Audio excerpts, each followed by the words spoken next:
ब्रह्मांड के इस हिस्से को पिलर्स ऑफ क्रिएशन, निर्माण के स्तंभ कहा जाता है, क्योंकि यहाँ तारे जन्म लेते हैं। ये गैस और धूल के विशाल खंभे हैं जो हमें यह बताते हैं कि यहाँ नई सृष्टि हो रही है। इन खंभों के अंदर नवजात तारे अपनी पहली रोशनी फेंकते हैं और यह प्रक्रिया लाखों वर्षों तक चलती रहती है। यह दृश्य जैसे ब्रह्मांड के निर्माण की कार्यशाला है, जहां हर पल एक नया तारा जन्म ले रहा है। यूरोपा बृहस्पति का सबसे रहस्यमय चंद्रमा है।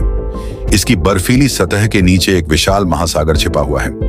वैज्ञानिकों का मानना है कि इस महासागर में जीवन हो सकता है, क्योंकि यहाँ पानी बर्फ की मोटी परत के नीचे सुरक्षित है। इस चंद्रमा की सतह पर दिखती दरारें और गहरे गड्ढे हमें इसकी अनजान गहराइयों की ओर इशारा करते हैं।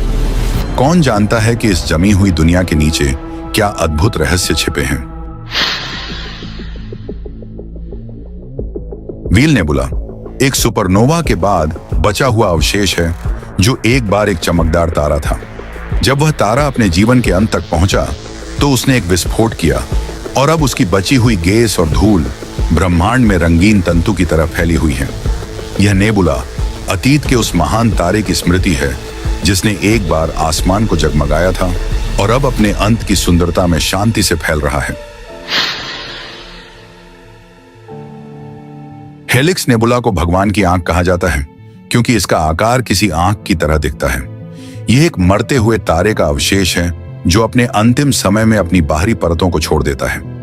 इसके बीच में चमकता तारा हमें यह याद दिलाता है कि ब्रह्मांड में जीवन और मृत्यु दोनों का चक्र अनंत है। यह आंख जैसी आकृति हमें देखती हुई प्रतीत होती है, जैसे ब्रह्मांड हमें निहार रहा हो।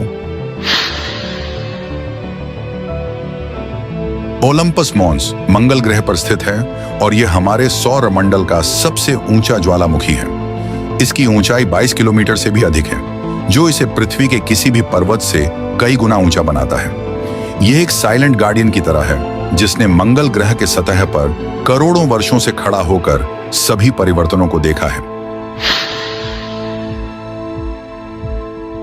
ग्रेट अट्रैक्टर एक अदृश्य शक्ति है जो हमारी आकाशगंगा सहित कई गैलेक्सियों को अपनी ओर खींच रही है। इसके बारे में हम ज्यादा नहीं जानते, लेकिन यह एक विशाल गुरुत्वाकर्षण बल है जो अनगिनत आकाशगंगाओं को अपनी ओर खींच रहा है। यह हमें यह याद दिलाता है कि ब्रह्मांड में कई रहस्य छिपे हुए हैं, जिन्हें समझना अभी भी बाकी है।